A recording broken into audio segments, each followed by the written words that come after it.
আসসালামু আলাইকুম। বাউফল উপজেলা পটুয়াখালী বগা ফেরিঘাট। ফেরিটা পাড়ি দিচ্ছি যেমন বাউফল উপজেলা কালাইয়া ধানের জন্য। আচ্ছা, যাই হোক, এই বগা ফেরিঘাট পাড়ি দিয়েই কিন্তু যাওয়া লাগে বাউফল কালাইয়া 10 মিনা।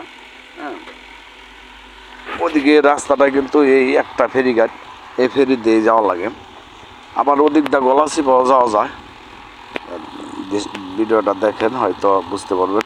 আর রাস্তাটা একটাই রাস্তা, হ্যাঁ, এছাড়া অন্য কোনো রাস্তা নয়, অন্য কোনো ব্যবস্থা নয়। এই ফেরি পাড়িয়ে দেওয়া লাগবো কালায়া বাউফল উপজেলা অথবা 10 মিনা গেলে।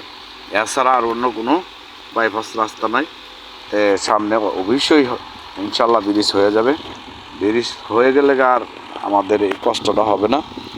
আমরা সুন্দর মতো আরাম মতো এপারে যাইতে পারবো।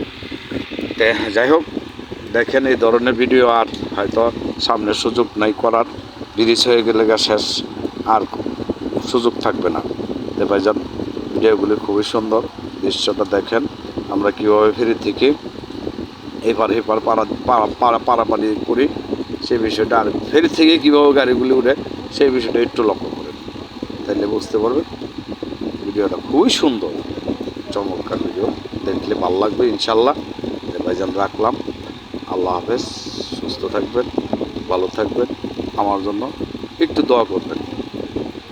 আল্লাহ হাফেজ। এটা হল বাউফল উপজেলা পটুয়াখালী বগা ফেরিঘাট। দেখতে খুবই সুন্দর। দেখেন লোড গাড়ি কীভাবে ফেরিতে উঠতেছে, ঠিক এইভাবেই লোড গাড়িগুলি ফেরি থেকে ওঠা লাগবে। এই জিনিসটা একটু খেয়াল করবেন, যারা গাড়ির ড্রাইভার তারা একটু লক্ষ্য রাখবেন যে এইভাবেই কিন্তু ফেরি থেকে এক টানে ওঠা লাগবে।